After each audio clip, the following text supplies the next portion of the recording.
I really like soccer, okay? All things considered, I'm a big soccer person. I started playing the sport when I was about 3 years old, and I properly started getting into it when I was about 11.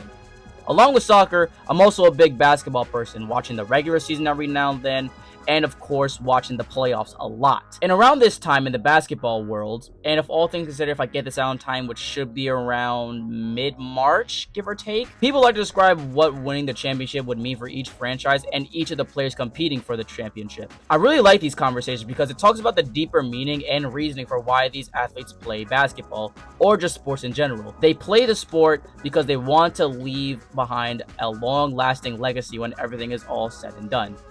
However, when speaking about soccer, nobody really has these discussions that much. It's probably because the culture of European soccer is just much different than American sports in general, but I digress. Along with the seasons and scheduling in the European competitions are just much different than regular American sports. It makes it overall just very hard to talk about. However, the one competition that is the most similar to the NBA playoffs is the UCL/Champions League knockout rounds.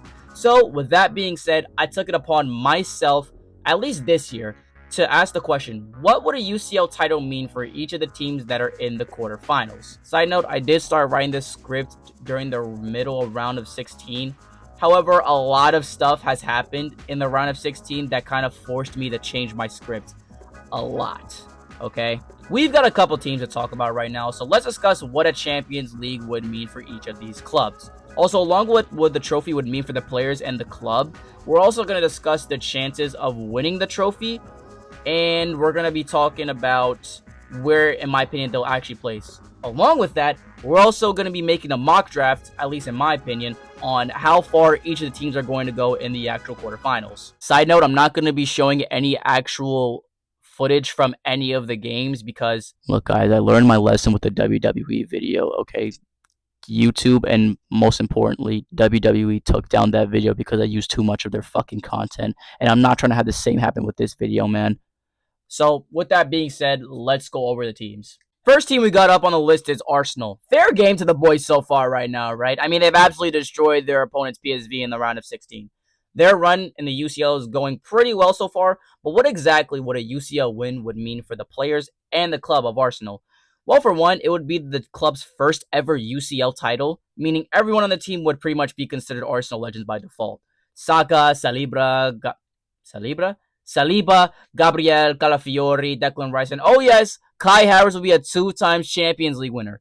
Side note, if Kai Havertz does somehow manage to win the Champions League with Arsenal, he'd be one of 2 Premier League players to win the Champions League with 2 Premier League teams. The other player being Daniel Sturridge with Liverpool and Chelsea. We will also have to be forced to take Arsenal as a genuine threat in both Europe and the Premier League, okay? As they've had many opportunities in the past where it looks like they should have gone away with the win, but unfortunately they just crumbled under the pressure.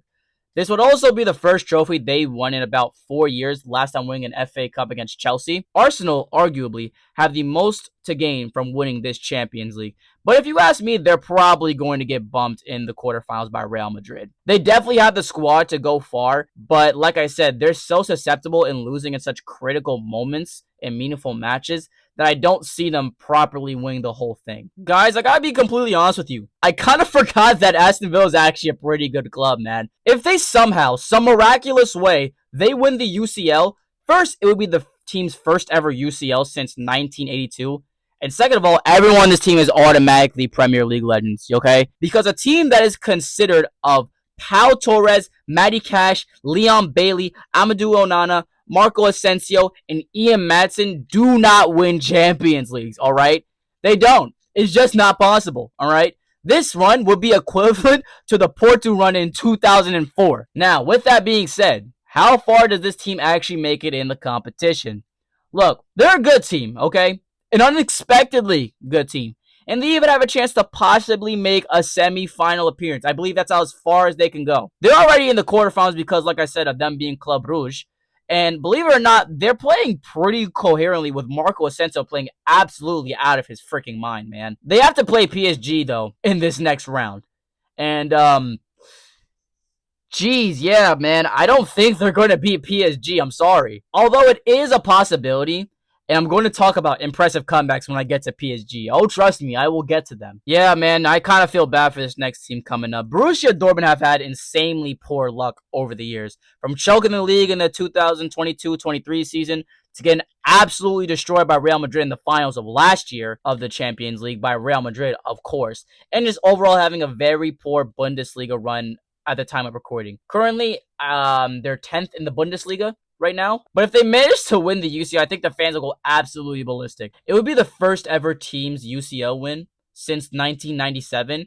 And many players such as Inmeka, Malen, Adeyemi, Girassi, and Slaughterbeck, who at this point were considered all really underrated, would now be considered all-time greats for the club. Like Atletico, they're a very underdog team going into this competition. Currently, they're in the quarterfinals and they're facing Barcelona. How far they'll go is very much up in the air, though. They could get bounced right here in the quarterfinals by Barcelona, or they can just go straight to the finals like they did last year. Only time will tell at this point. Okay, so Barcelona is a very interesting team to talk about. This, in my opinion, is the first team that we're currently talking about that you can make a very strong case of them actually winning the Champions League. A Champions League for Barca would mean a couple things. It'd mean their first UCL in about 10 years after the treble season, just like Inter. And Hansi Flick would do something that Xavi has tried so hard to do in his about 3 years of running the club, but just couldn't do it. These players in the squad will also be considered an all-time great Barca team, which, given their last couple of seasons, is pretty damn promising. Players like Lewandowski, Ter Stegen, Pedri, Araujo, Rafinha, Ferran Torres, and of course, Lamine Yamal. All of these players, in my opinion, could be considered all-time greats for the club. Speaking of Lamine Yamal, if Barca were to win the UCL, Lamine Yamal would be the youngest UCL winner ever. Since most of these players in the squad currently have been in very strong form after they defeated Benfica in the round of 16, it's not crazy to assume that Barca could make it very far in the UCL and possibly can win it all when all things said and done. Okay, so fun fact, at my heart, at my soul, I am a Bayern fan. And with that, you think I have a lot to say about them winning and their chances of winning. And guess what? You're absolutely correct. So check this out. If Bayern were to win the UCL, it'd be their first UCL win since 2020 during quarantine. Along with that, a lot of the players on this team's legacies will benefit a lot from this title win. For one obvious player this affects, it's Harry Kane. Harry Kane will finally be relieved of his trophy curse throughout the years. He's always had this stigma of being a top-class striker. However, he does not have the trophies and overall accolades to back this up. So a win here would go wonders for his career and cement him as a Bayern legend. He'll probably have many comparisons to Lewandowski due to their similar playstyles and similar achievements that they've won at Bayern. And he'll probably very much be in Lewa's shadow because I do think, and a lot of people think, that Lewandowski is the better player than Harry Kane. Now, players with already cemented legacies such as Muller, Neuer, Kimmich, Fonzie, Kingsley Coman, and Serge Gnabry will all have a much higher argument into being the greatest in their current positions, or at the very least, the best player in that position to play for Bayern Munich. Alongside this, other players with much more undecided legacies will have their legacies legitimized. Players like Olise, Paulinho, Sane, and Musiala, to name a few, would be all-time greats for the club and won't be forgotten. Now, I've shown you guys and told you guys how important this UCL win could mean for the club and its players. But can we actually win it? Well, we're definitely showing signs of improvement. We just beat Bayer Leverkusen in the round of 16, which they beat us in the league last season. So if anything, we're definitely showing clear signs of improvement about this team being that much better. And if we bring this energy with us that we brought to Bayer Leverkusen into the quarterfinals, we'll definitely succeed in being Inter. Now look, the Bayern fan in me wants to say that this team is capable of winning and all, but if I'm being realistic, looking at these other teams, if we do win it far, we're going to have to scrap and crawl our way to the finals and to that UCL. Like I said, we are facing Inter Milan in the quarterfinals, which I do believe on paper we do have the better team. But do you know what other team I had that was better on paper? I had Liverpool beating PSG in the round of 16, and yeah, that we're gonna have a lot to talk about during the PSG era of this video. That's gonna be crazy. So, like I said, the Bayern fan in me wants us to win it. He thinks we can win it, but I think the farthest we'll make it is the final, and we'll probably lose to either Barcelona or Real Madrid. And like I said, we're going to get to Real Madrid and Inter Milan later on to the video. Would you look at that? Inter Milan is up next. They have a pretty solid squad, all things considered. And if they were to win the UCL, for one, it'd be their first UCL win since their treble in 2010. And alongside that, this UCL win could help mitigate the loss in the 2023 finals they had against Man City due to Lukaku's pure dog shittery. A lot of these players will be considered much better with the UCL under their belt. Players like Di Marco, Lautaro Martinez, Thuram, Hakan Çalhanoğlu, Jan Sommer, and Benjamin Pavard. Benjamin Pavard will also join the very, very short list of players to win the UCL with more than 2 clubs. Now, is this possible for them to achieve? Like I mentioned earlier, they are playing Bayern in the quarterfinals, which, like I said earlier, again, I do have Bayern beating them. With that being said, though, their form has been pretty solid so far in all competitions, so I wouldn't count them out entirely. And I'm still worried about them knocking Bayern out. Inter is one of those very weird teams to talk about when going into this competition because they'll either go farther than you expect or they'll go way shorter than you expect. Like going back to 2023, they were not supposed to make that finals. AC Milan were going in hot into this UCL campaign, and they should have beat Inter Milan, but they just couldn't get it through. And in the following year of 2024, you'd think they'd make it much farther than they did in the UCL. And they were supposed to beat Atletico Madrid in the round of 16, and they did in the first leg, but then they got absolutely destroyed in the second leg. Look, in theory, Inter Milan has the team to properly make it through all the way to the finals, maybe even semifinals with the run that they're having, but I just don't see them properly winning at all. Oh, wow. So, when writing this script during the round of 16, like I stated earlier, I had Liverpool beating PSG, but as you guys can clearly see, that did not happen. PSG came back and absolutely bashed them boys, man. All right, let's talk about it. PSG winning the Champions League would be their first Champions League in club history. Alongside that, people will be forced to consider that PSG is not just an oil club run on money and forced to genuinely consider it an actual European threat. The squad winning it also means that there's some of the club's best players to play for them as well, and the players will be immortalized for such an important win in the club's history. Anyways, the art of comebacks. Absolutely insane match, by the way. I don't know what the hell Dembele started realizing that his name was Ousmane Dembele and not just some random black guy in the middle of France. But I'm so glad he did, bro, because he absolutely torched Liverpool's defense. PSG actually have a pretty solid team, all things considered. Players like Hakimi, Vitinha, Kvaratskhelia, Ousmane Dembele, and Donnarumma make this team very well-rounded and a very balanced team to worry about. Especially Donnarumma, man. He went insane in the penalty shootout, dog. One of the greatest penalties performances that I've seen from a keeper in ages, easily. Now, we've talked about the history of the UCL for this club, the players that can win it, but can they actually win the UCL? Well, this team is very competent, okay? We've seen it clearly on them defeating Liverpool and just their overall form in the Champions League and in Ligue 1. And they're currently facing Aston Villa in the quarterfinals. Now, I believe that PSG can easily beat Aston Villa, okay? Not to diminish Aston Villa, but PSG is just in such great form right now that I don't see them actually losing to him. But I'm saying that PSG is probably not going to make it to the finals because, like I mentioned before in many other different parts of this video, they have to face against Real Madrid. And trust me, PSG is not going to defeat Real Madrid. Before I even start, let's address the elephant in the room. Atletico Madrid and the Real Madrid penalty shootout was nonsensical, okay? Even if Julian Alvarez touched the ball with both of his feet, he should have been able to retake the penalty. I don't know why the hell the refs just completely disallowed the goal, like it missed or something, when he absolutely banged it in, by the way. Julian Alvarez should have just retaken the penalty if it was an illegal penalty. They shouldn't have not counted the penalty. That doesn't make sense at all, okay? But enough about that. If you guys want to learn more about the penalty, go look at interviews with like Diego Simeone or other analysts overall talking about the penalty. That's not what this video is about. Right now, we're talking about how Real Madrid can do in this competition, okay? Everyone knows how good Real Madrid is in Europe, okay? I don't have to tell you guys that. You've seen it last year when they beat Dortmund and the rest of their competition. And this team of all-star players like Tchouaméni, Bellingham, Mbappe, Vinicius Jr., Rodrigo, Camavinga, and Rudiger is one of the most horrifying teams to play against and to properly break through.